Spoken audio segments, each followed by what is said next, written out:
Hi, this is Len, and I'm looking out at the ocean at Ocean Park. It's getting a little chilly up here in September, but beautiful weather. And it was a lot hotter in Nashville this week. I had thought I was going to be there for Digital Book World, but a confluence of events, mainly around wanting to stay close to Dad. We're still in the adjustment period after Mom's passing over a month ago, and he's doing well. I had a chance to drive down and have lunch with him this week because I wasn't at Digital Book World, and there weren't any events that I had worried it was going to be hard to get back here if I needed to. And as it turned out, it was a quiet week. I spent some time here at the beach with Darlene and her sister Deb, and did have a chance to connect a lot with Dad. Listener David Peach is the reason I had a quiet week and was able to tend to family matters instead of attending the conference. David and I covered Digital Book World together last year, and he was all queued up to do it with press credentials, thanks to Bradley Metrock, the producer of the show. And at the last minute, I said, would you be able to put together a show and just send me a file? And that's exactly what he did. This means it was the first week in 11 years that I've been totally not responsible for the bulk of the content of the show. It was a little bit of a disorienting and really kind of wonderful situation. And when I finally listened to the file that David sent me today, it's just wonderful. He did such a great job of covering the event, and I asked him, please find people that interest you, and so you can dive in and talk to them. And that's exactly what he did, and his audio quality is really top-notch. David's job is he's director of Deaf Ministries for Baptist International Outreach in Jefferson City, Tennessee. So he had all the equipment, and he did some editing in Audacity, and couldn't have asked for a better person to fill in for me. Made the climb of Podcast Mountain this week really pretty wonderful. He's got in-depth interviews with Joshua Tallent from Firebrand Technologies, who's been a frequent guest on the show. Paul Frank from an outfit called Bloom Library, which distributes free software so that people can create books in languages all over the world, especially for populations that have very few native speakers of the language. Really a fascinating project. And then Eda Gimenez is got that's Buncee.com, and that's a tool targeted more to schools and teachers and students. Again, content creation. The fourth interview was with Dave Gunn from Daisy Consortium, and that is a international nonprofit that does work designing standards for accessibility in publishing. And then the last interview is with Bradley Metrock, the producer of the show. He and David were both pretty tired. They recorded that Thursday, and it was a very successful show, and Bradley is going to be doing his third version of Digital Book World next year. It'll be the week after Labor Day 2020, and I sure hope I get down to cover that one in person. So with that, I'm going to turn you over to David Peach, and I threw in one bumper halfway through, but this is as he sent it to me, and it's top-notch Kindle Chronicles quality all the way around. Thank you to David, and I hope you enjoy this show. Digital Book World 2019 was held in Nashville again this year, which is only 3 hours from where I live. I was there on behalf of the Kindle Chronicles, where last year Len and I covered it together. I was there alone this year so that Len could spend some time with his family. I have some interviews and some thoughts about the event that I'd like to share with you. I do appreciate the opportunity to dust off my podcasting equipment and brush up on my interview skills. A lot of the talk this week was about ebooks in general, but EPUB as a format specifically. And to help explain what EPUB is, I met up with an old friend of the Kindle Chronicles, Joshua Tallent. He's been on the show a couple of times in the past. Joshua, you're a name that's not unfamiliar to the Kindle Chronicles. So catch us up as to what it is you're doing and who Firebrand Technologies is. Firebrand Technologies is a software company. We help publishers manage the data about books. My background specifically is in ebooks. I actually started an ebook company back in 2008 called Ebook Architects, and ran that for about 5 years till we got acquired by Firebrand. We produced a tool called Flight Deck as well that tests EPUB files for validity against all the different retailers and tells you if there's problems with the files. That's what we do at Firebrand, and that's kind of my background. You say data about books, so it's the metadata that gets encoded in with the book whenever you upload it to the different platforms? Yes and no. So it's metadata about the books that typically goes out as a separate file. There's a format called Onyx that is the industry standard, kind of like EPUB is for ebooks. It's the industry standard format for metadata, and it goes alongside the EPUB or alongside your print book to the retail partners, and then they have that data, that information about your book, the cover image, those kinds of things that they can use to sell your book on their stores. So there's a lot of different types of retailers and different types of websites that accept data or need your data about your book, and whether that's an ebook or a print book, they need it in a form that they can recognize. You mentioned EPUB. I've heard EPUB 2, EPUB 3. EPUB 3 is something that's being talked about a lot here this week. How old is EPUB 3, and is there something coming up with EPUB 4? So EPUB 3 is, 8 years old now, I think. I think it came out in 2011 or something. It is definitely time to update if you haven't already. Basically, there is not EPUB 2 anymore. EPUB 2 has been deprecated. It's no longer something you should worry about. Every EPUB file you create should be EPUB 3. And EPUB 3, there's a lot of misconceptions about it, one of those being, EPUB 3 is just for really complex books. My novel doesn't need EPUB 3. In reality, it's the standard format, so just, and it's easy to make. It's the same thing as EPUB 2 in many ways, it's just a little bit better. As far as EPUB 4, there's no immediate plans for it. There have been updates to EPUB 3 recently. The W3C, the World Wide Web Consortium, manages and maintains the standard, and so they've made some changes and updates that make the format more compatible with more recent innovations in the field.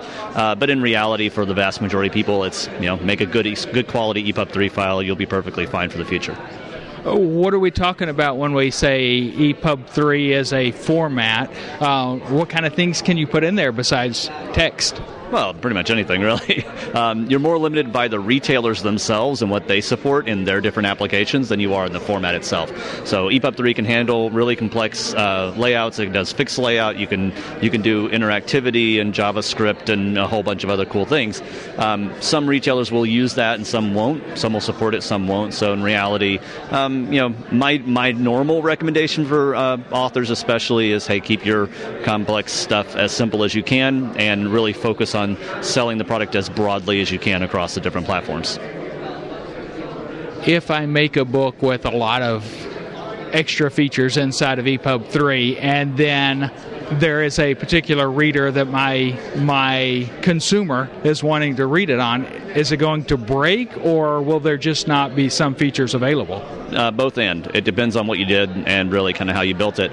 In some cases, you won't even be able to sell it. It won't even be able to pass the muster at whatever retailer it is. For instance, Amazon, obviously, they don't support EPUB directly. They have the Mobi Pocket format or the Kindle format. So they don't have all the same kind of capabilities, say, Apple would or Kobo might. So there's going to be some limitations. There's some things you can't do. And in cases like that, you usually have to build a different file for that retailer to give them what they're going to accept and what they'll actually sell. In the Mobi format, can you do video, audio like you can in EPUB 3? Not really. The Kindle format is more limited in many ways. I mean, technically there are ways to get around that and have video and audio and stuff, but it's problematic and I don't usually recommend it. It also makes it harder to read those or impossible to read those files on, say, e-ink screen devices. So usually your best option is to keep it simple, go with a format that's going to work for your product. I would say if you have standard nonfiction, standard fiction as well, just do it in a standard reflowable EPUB file. Don't worry about doing anything complex. And a lot of times things like videos actually make more sense on your website anyway. So put them on your website, put them on YouTube, on Instagram, put them on places where people will watch them and get more benefit and value from them than directly in the EPUB itself. And is an EPUB essentially just a website in a format that's made for readers? Yeah, kind of. I mean, it's HTML and CSS and all the things you expect on a website. The idea eventually is to really make it more of a packaged up website. But again, there's some limitations. It's almost like the browser issues we had back in the 90s, where this browser, Mozilla works this way and Internet Explorer works this other way. You still have some of that happening in the ebook space. So usually, the more simple you keep it, the more straightforward you keep it, the easier it is to make sure that EPUB file will work everywhere. In the future, I can totally see us doing a lot more with complex content, and even right now, we're even seeing some web browsers start to natively support EPUB as a format to open up an EPUB file and say, what is it? Microsoft Edge does that. So there's ways of getting that forward progress. We're going to see it more and more as we see this merging and melding of the web and EPUB into kind of one. Okay, this is the Kindle Chronicles, so let's talk about the Kindle Fire. If you're on an Android platform and you're wanting to read ebooks, what EPUB reader do you use? Obviously, if you're reading a Kindle book, you'd use the Kindle reader, but an EPUB reader. There are some EPUB readers that are available for the Android platform. The best one that I know of is Aldeco. I would say Bluefire, but Bluefire has removed itself from the store, so it's no longer an option. But yeah, Aldeco is a really good EPUB reading app for the Android platform. Yeah. I'll break in here and mention that the comment about Bluefire Reader is that earlier in the day, Bluefire Reader got up and they had a speech, and they made the announcement that they were pulling themselves off of the various stores, app stores, because they are branding their reader with specific store brands. So if you're using Bluefire Reader because your local bookstore uses that as their platform, then it's still available. It's not that the reader is dead. It's just that it's not being marketed as a standalone product.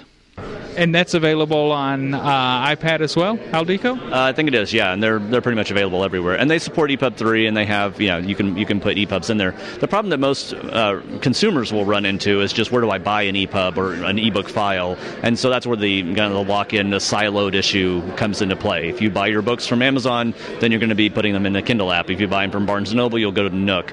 And so there's not a lot of interplay. You don't usually have, a lot of ebooks to put into an app like Aldeco or Bluefire, unless you buy them from a place that allows you to do it DRM free. So for most readers, I think the majority of people will just buy it from one specific retail, and they'll keep all of their ebooks in that one app. When you're reading for pleasure, is it digital or paper, and what format if it's digital? I prefer print. I say that laughingly because, I was an ebook developer for so long. But no, I like print books. I kind of prefer them. I read ebooks every once in a while, but most of the time it's print. Or audio. I do a lot of audiobooks now. Len has made a big deal out of, are you a paper reader or a ebook reader? And recently he's loosened his questioning that way, because there's a lot of people that like both. Yep. And I tend to read whatever the book's available in, or depending on my situation, if I'm traveling, yep, throw it on the ebook. But otherwise, I don't really care. Do you actually really have a preference for paper, or is it just depending on the book? I really prefer paper for nonfiction because I feel like I get more out of it. I'm able to remember things. I can go back and read my highlights more easily in some ways, and I kind of get a little bit better connection to it. For fiction, I actually prefer audiobooks. I don't really do ebooks very much because it's not a platform format that I really got into as a consumer. I was so ingrained in it that I think there was a point at which I was like, I cannot stand to read that ebook because it looks so horrible, and my little designer brain inside of me said, I can't do it. But yeah, so I definitely prefer audiobooks when I'm doing something that I can, if I'm washing the dishes or driving or whatever, and I can listen to a story. That's definitely a better way to approach that. And then we talked a bit more about borrowing books from libraries and how to mark them up and get your notes and information out of it without getting in trouble with the librarian. The opening speaker for the week was Lisa Lucas with the National Book Foundation. Their goal is to connect readers to books. One of the things she talked about is they don't need every reader to read every book or to be interested in every book, because not every reader is going to connect with every book. We also heard from Paul Frank on that first day from bloomlibrary.org. Bloom Library is seeking to get reading material into the hands of underserved markets. And because these are smaller markets, it's not going to be really profitable for a big publishing company to try to make their money on books. But with digital publishing, you're able to work with smaller markets and maybe not even turn a profit. That may not be your need. They see themselves as pioneers, so that they are paving the way for literacy. They're paving the way for getting material into the hands of students so that they can learn to read and have stuff to read. And so digital publishing makes smaller markets worth working with. Also, because of where we're at in technology today, there's a rapidly expanding access to that technology. Much of the world has access to internet now. Not everybody, certainly, but there are people in towns, in villages, within a country that can download information and easily distribute that today. And so the access to technology, many people, even if they don't have electricity that they can rely on, or if they don't even have indoor plumbing or any kind of plumbing, many people in the world today have access to mobile phone technology. And this is a time period where if you can get your digital content onto a phone and get it to someone, there are books that they can read in their own local language. And then there's a need for local content. And so digital publishing allows for this. And so that's what Mr. Frank was talking about. It's a way for local writers and educators to put books into their local language. The thing that Mr. Frank said about their software is it makes it simple to create simple books. And that's what the Bloom Library software is all about. So I had an interview with Paul Frank from bloomlibrary.org. We had quite a bit of noise in the room that we first started recording in, and so ultimately we moved out into another space, and you'll hear that it gets a little bit better, easier to listen to. So I asked Mr. Frank to explain to us what Bloom Library and their parent organization is SIL is. With the very beginning, the Bloom software came out of the Papua New Guinea context, hundreds of languages, people learning how to author in their own language, but as soon as it came to doing that into book form, they had to turn over their work to somebody else because the technology was just beyond them. It was just too complicated. So the task was to build something so simple that if you can use a mouse, if you can type, you can build a book in Bloom. And it took the kind of outsider of the community out of the equation for people creating their own literature. So that was the genesis of the idea. And so it's very language aware. Every language in the world can be tagged in there to say, this is stuff in my language, and then you can design your books around the uniqueness of your language, and you can create your own content. Very simple, a lot of template-driven stuff. One click, you get a PDF of your book, things like that. And we find that we can train people, in one day. My goal is always, at the end of day one, people have created a book themselves that they've created in Bloom. And we find that consistently to be true. I've done a lot of training, both of end users. We also developed a train the trainer curriculum. So I've done a lot of training of trainers. And our goal is to push this out as free software, and that it can be kind of organic, and it kind of goes into a place and people can begin using it. They can show others. And in more and more languages, people are creating their own books. That's what we're trying to bring about. And then who is your target market for people creating these books?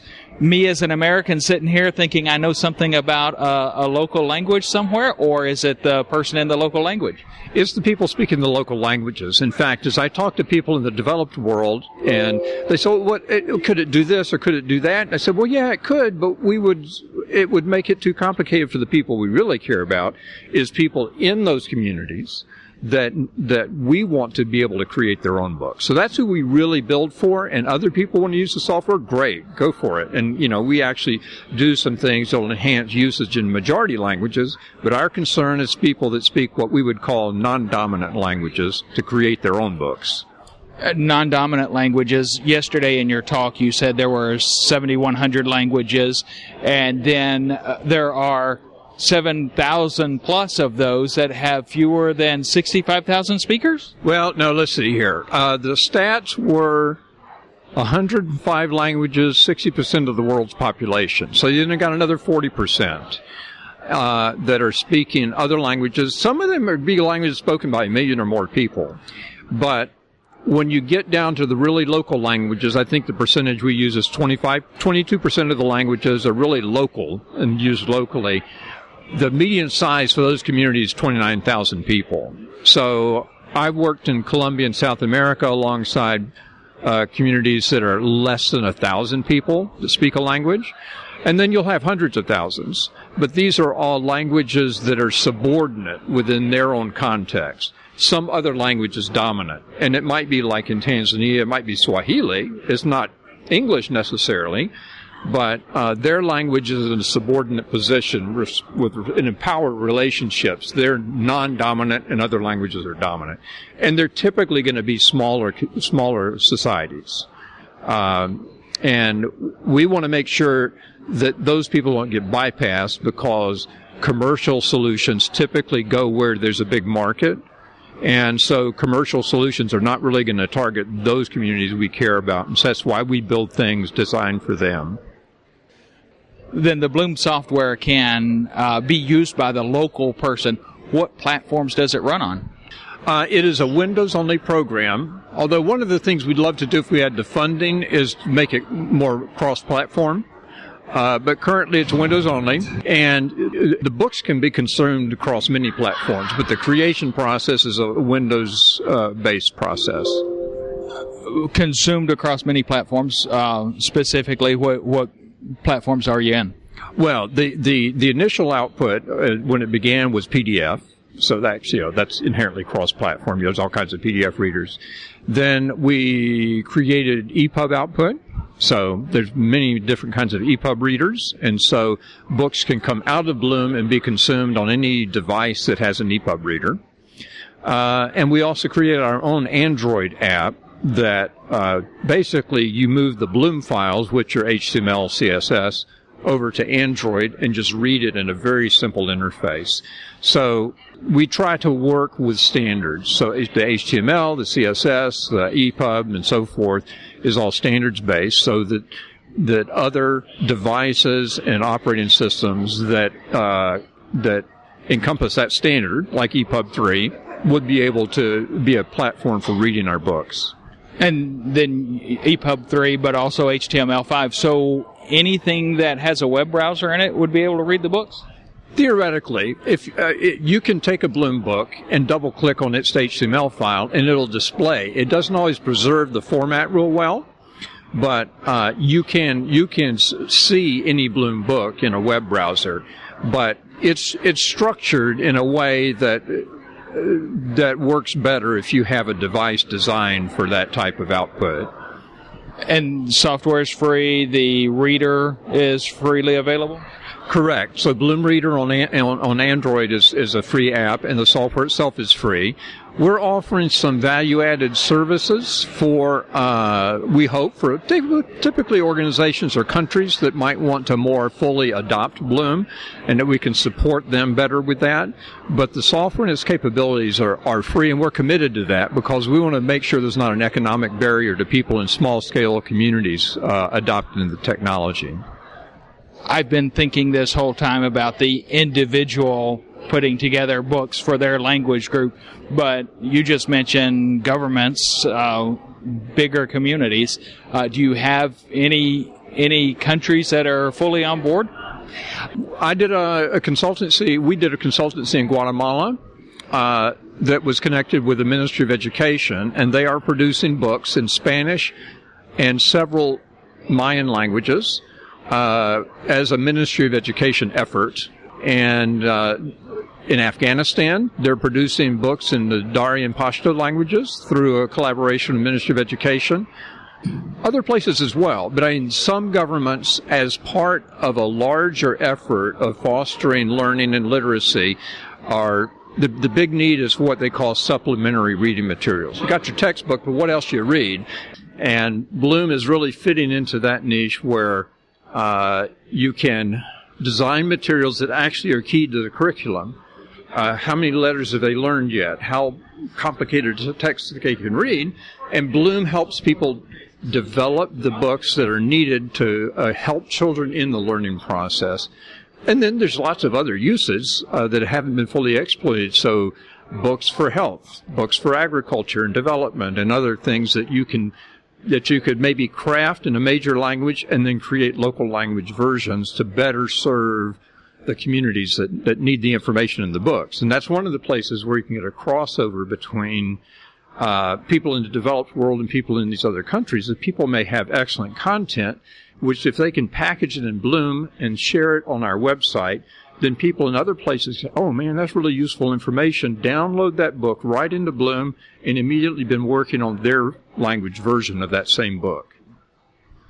You mentioned it would be great to have help getting your software onto other platforms. What are other things that you're looking for help for if a listener wanted to get in contact with you? What kind of things are you needing? The platform, the whole effort could use some ongoing sponsorship of just the basics of developing new features, maintenance, and just providing the service. Since we're committed to providing a free service, then just basic financial help. I think of it as kind of like your local NPR station. To be able to provide a free service, then we need help. So there's that. There could be specific projects like porting Bloom to the iPhone, for example, or doing it porting it to more cross-platform foundations. We're working on sign language. Someone that was willing to support that could help us figure out how to more as fully as possible incorporate sign language capabilities into books. There are content providers, and we think in terms of the folks in these small-scale societies and their information needs, but people that have good content that would be applicable in other places could work with us to get valuable content into the Bloom framework and then share that with other places. There could be great help in illustration. So people write these books, they use kind of stock pictures, but so the pictures aren't as well as they could be. I would love to see some of the good books people have written get professionally done artwork that fits with the whole flow of the book, rather than pictures from hither and yon that are just kind of pieced together, because that's all that people have to work with. So there could be contributions in through artwork. Those are the things that come to mind right now. I think of you, Paul Frank, as the face of Bloom because you gave a talk yesterday. Are you the best person to contact, and how would someone get in contact with you? Well, I may be. There's counterparts more in the actually development process, but I could connect to them. So somebody could write me at Paul_Frank, F-R-A-N-K, at SIL-LEAD.org. So that's SILLEAD.org. I'm on Facebook and public profile under Paul Frank, as is SIL Lead. And I'd love to hear from anybody that has an interest, whether they just want to use it and need to know more. As you mentioned, we were talking earlier, bloomlibrary.org. You can download the software there, see a little bit of informational material, kind of look at what people have been writing and sharing on the platform. More than 5,000 books now have been written and shared up to the platform.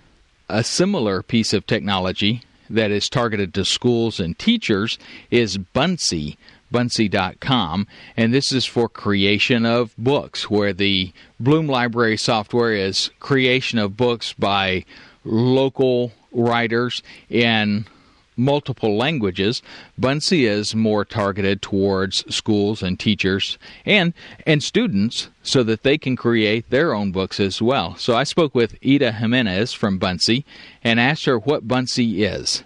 So Buncee is really what we call a content creation and communication tool, and it really aims to help our users, and that's whether it's a student, a teacher, or an administrator, to be able to easily create visually engaging forms of content. Visually engaging forms of content, I'm thinking, from what I saw yesterday, websites, ebooks. Is there more to it? Yeah, so essentially we give our users that, creative flexibility to create whatever content that they'd like. And so that literally can range from a digital story to a book review, a book report. Other folks use it for interactive lessons, presentations. You could basically just name it, you could create it. And this is primarily for the classroom? Yeah, so it was really built with the classroom in mind, but the way that the tool has now evolved, it's really gone beyond the classroom. So now we have administrators actually adopting the tool directly. And so the way that they have actually been using it is to actually brand their school. So they might create a flyer, they might create a brochure about their school. Some of them actually use it to create their banners for their social media page as well. And then other folks have actually been using it for professional development, so a lot of liaising from staff to staff. So the teachers can use it to create information for the kids, testing and such. But then there's also an aspect where the children are able to create things. Yeah, I mean, when we actually had started with the school side in general, it's always been about the students. And so what you'll notice is that when you log into Buncee, it's so easy to use. It's literally drag and drop interface, and you have two big buttons that literally just tell you how to start off. And that's really why it's spoken to the kids literally as young as kindergartners or first graders, but at the same time to literally just adults that may be, in their 60s, 70s, 80s, because it's so simple for them to use. And so that's really where the attraction has been. It's designed with kids in mind, but it really speaks to everyone in that capacity. In your demonstration yesterday, you showed some books that had translation done to it. Where is the translation done? Is it something that is auto-generated, or do you have translators that are working on things? So the way that content, so what you're referring to is actually Immersive Reader. So what we had done is actually integrate Immersive Reader through a partnership with Microsoft Education. And so the idea behind it is, like I mentioned in yesterday's session, which is really to make learning much more accessible. So when you actually open up Immersive Reader, it does include those translations amongst a host of different features, right? But what they do is they naturally and automatically translate it to all of those different languages, which include Arabic in the many different forms, also Chinese, there's Malay, Thai, there's also Vietnamese. So there's a host of different languages that you could auto-translate to. And then the narration, you showed a female narrator, but then said it could be male narration. Is that machine narrated, or is that humans reading the books? No, that is also part of the machine. That is honestly such a powerful feature where the students get to personalize that reading experience. So they could change it from male to female if they'd like. They could change the speed of the text. So if they're visually impaired, they might be much more sensitive, right, to the way that they hear different sounds. So they could change it so it's a lot faster. And at the same time, if a student might need the text to be read much slower to them, they could also change that as well. But all of that is generated by the machine. You also showed parts of speech being highlighted in the books, the nouns, verbs, and such. Is that also done with AI? I don't know if it's necessarily AI is the real technical term in this sense, but yes, it is also part of the way that they have built it. It's a very powerful feature that way. And what is that tool? It's a Microsoft tool. Can you tell us about that? Yeah, absolutely. So first of all, we were honestly honored that they actually invited us as part of their private release. It's been something that they've been developing. So we were amongst the first from I don't know the exact count, about maybe 10 to 20 other small partners. So we released it with them. Their ambition is to make it a lot more inclusive, obviously, to every student. So other publishers, which is why I wanted to share this opportunity with others here, can actually integrate that potentially in the future with their tools as well. You can get more information about Buncee at buncee.com. That's Buncee, Buncee.com. while I was at the conference alone without Len this year, I had very little time to myself. I spoke with one fella, Dave Gunn, from the DAISY Consortium. They're a group that designs the standards for accessibility in publishing.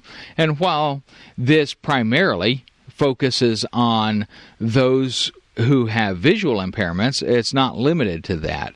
But because of his work with people who have visual impairments, and I personally work with the deaf, I do quite a bit of work professionally, and then also service-wise with the deaf. We enjoyed talking shop over the course of 3 days and several conversations together.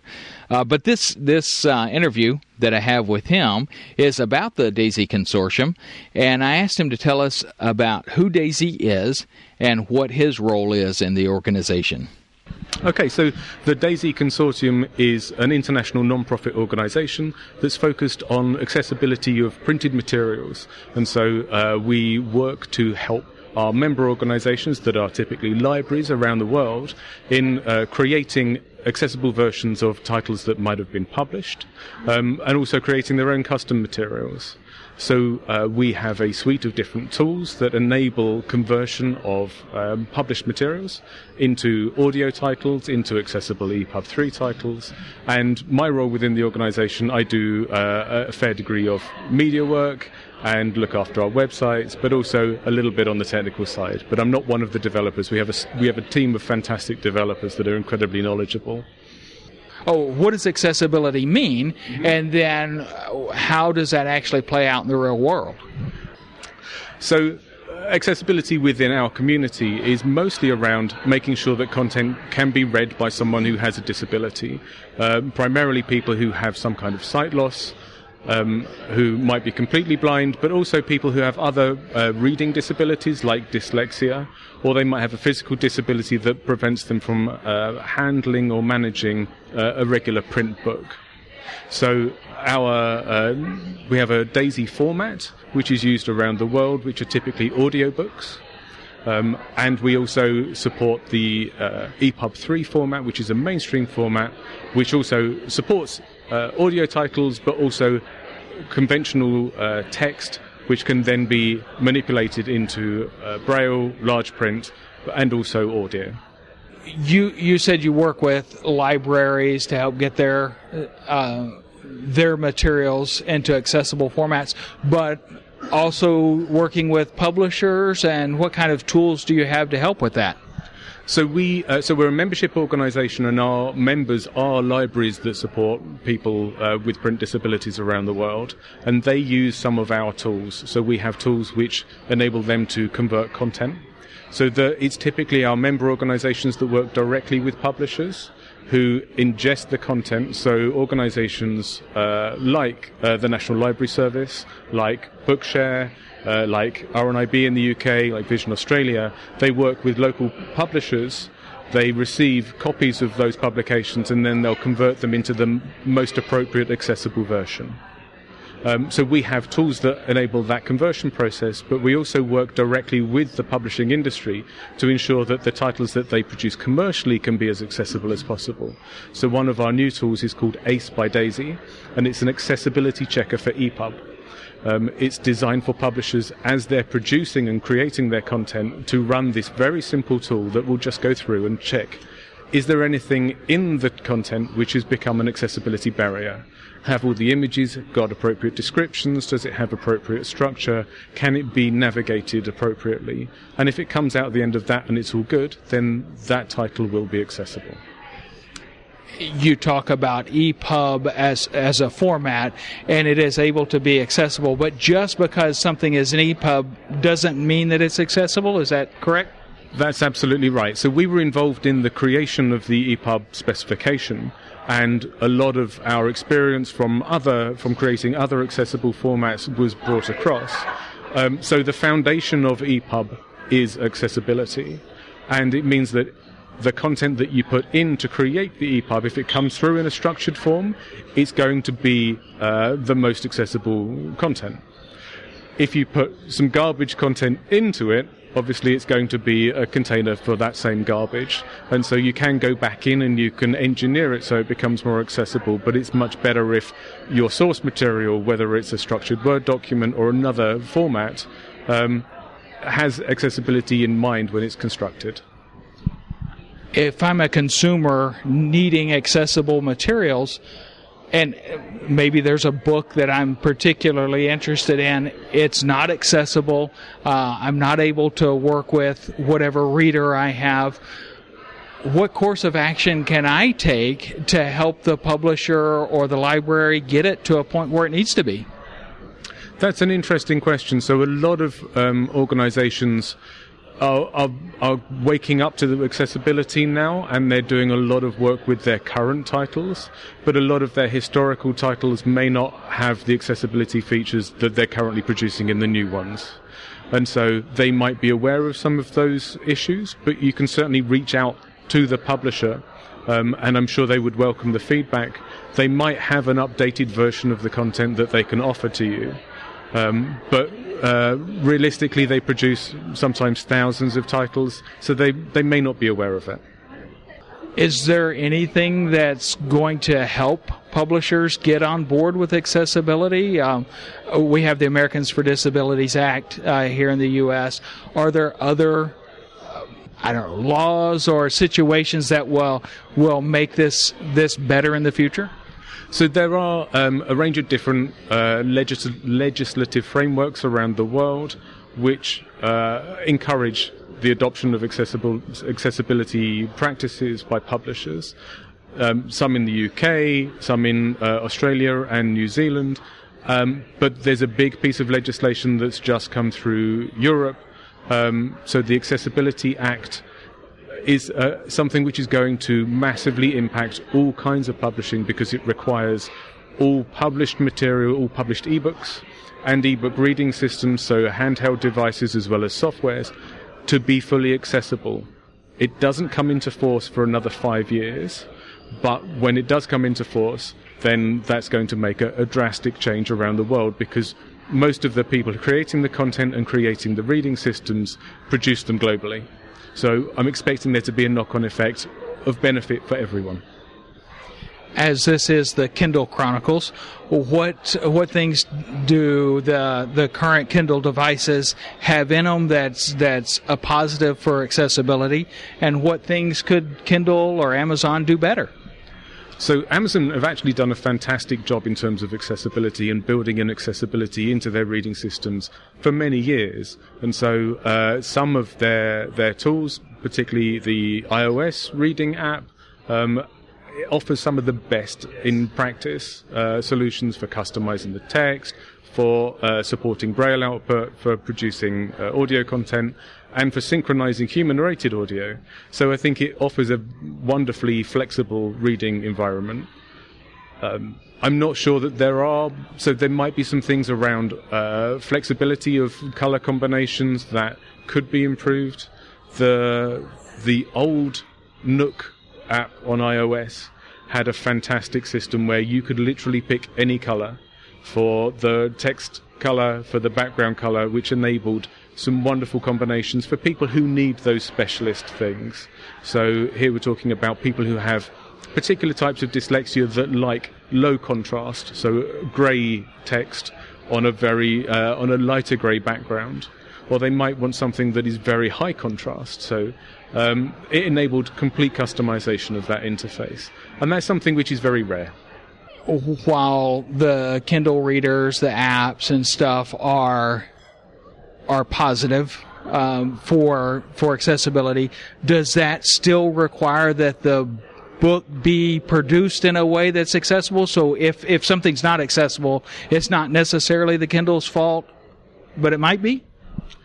Yeah, it's a difficult puzzle to pull apart. Everyone involved in the process needs to be aware of accessibility and make sure that accessibility conversation is continued with the next part. So the publisher who's creating the content from the very start needs to be aware that this is going to be an accessible title. It needs to be commissioned as an accessible title, created, formed, kind of delivered through to the retailer with the appropriate metadata that defines it as accessible and means that someone can discover it as an accessible title. And then the reading system needs to be able to support the features within that title. Now, not all ebook titles are going to be the same. There's some that are very complex, that contain multimedia, that obviously makes it a little bit more challenging for it to be fully accessible. But something that has just got structured text, which is the majority of books, there's no reason why that can't be automatically accessible, and there shouldn't be any barriers in place by any of the parties, including the reading systems. Well, thank you for your time. Is there someplace people can go to get more information about the DAISY Consortium? Sure. Well, our main website is daisy.org, and that way you can find about the work that we're doing and all the different tools. But we also have a number of other websites, including inclusivepublishing.org, which is more information about our work on the publishing side. If you're interested in the accessibility of ebook readers, the reading systems themselves, our other website is epubtest.org, and that lists our approach to lots of different reading systems and scores them based on their accessibility support. The last day of the conference was a big shift to talking about libraries. That's not all that was talked about, but that was a big focus of the day. The executive director for the American Library Association was there to chat about the state of libraries in general, and specifically about a recent controversy between Macmillan Publishing Company and your local library. I have personally sensed quite a bit of tension between publishing companies and libraries, and I'm a complete outsider in the publishing world, but Bradley Metrock, the producer of Digital Book World, also had Overdrive, which is the engine behind ebook and audiobook lending in many of your libraries, had him come in and talk about why publishing companies should embrace the readers at libraries. All of that took place after I spoke with Bradley, and I asked him some questions about libraries in this final interview. This was Thursday morning. We were all tired. I thank Bradley for allowing the Kindle Chronicles to be at the event, and asked him how he thought the show was going. First of all, we're honored to have you here, David. Wish Lynn could be here, but we understand that, certainly, and we're honored to be covered by your show. The conference has gone well. We're very pleased with it. It's sold out. The content's been good. People have enjoyed themselves. Discussions have progressed. So that's really what we're looking at. We like how this went. We love the venue. We're coming right back to this venue the week after Labor Day next year. I personally, I'm a great fan of libraries, and I appreciate. It seems like this year there's so much more emphasis on libraries. What is your position to libraries? Obviously, you've got a relationship with publishers, and sometimes it seems like there's some tension between publishers and libraries. Have you been like your public library? Are you a user of that? And what is it you appreciate about libraries or wish they would do? I'm a big fan of libraries. So libraries are going to continue to be a big part of Digital Book World moving forward. We have the opportunity to have the ALA here this year. We'll have an ongoing relationship with them. As I remarked the other day during the program, I was introduced to libraries by my grandmother, and she was constantly borrowing books. As she got older, she was constantly borrowing large print books. And she was the person buying the most books and having the most books bought for her. So this debate that's come forth about are libraries costing publishers money or what should the relationship be, it just strikes me in this sort of interesting way. And aside from the fact that I feel like libraries are valuable contributors to the communities that they are in, I feel a need to go above and beyond to have them represented in a place like this. And so that's what we're going to keep doing. And personally, are you reading paper or on a digital device, and what device is it? This is going to sound bad. I'm reading, the last couple of books I've read have been paperback. So there you go. Well, I want to thank you for giving me the opportunity to share this conference with you. I hope this helps Len's climb up Podcast Mountain be a little less strenuous this week. And with that, back to you, Len. Well done, David. Thanks again. It was wonderful I almost felt like I had been at the conference, and I could imagine doing those interviews, and I know how much work it takes to get it all boiled down to a nice, concise package like that. So was really a treat. Next week, I am going to be doing the show, I'm pretty sure, up at the Agents of Change. That's an internet marketing conference that I've attended the past few years here in Portland, put together by Rich Brooks, a really talented guy who knows his way around the interwebs. And I'm going to be sort of hiding up here for 3 days because the movers are finally bringing the furniture for our home in Cambridge, Mass., which has been undergoing a big remodeling project, and the furniture's been in storage for over a year now. So there's going to be things coming out of that truck that I'm not even going to recognize. I don't really do well with moves, so Darlene thought it was wonderful that I have a reason to be up in Maine. I'm going to leave with the house in its current state, and when I get back, I think things are going to look sort of like home. That's going to be pretty wonderful. This is Len Edgerly in Ocean Park, Maine. Thanks a lot for listening, and thanks very much, David, for making this show possible.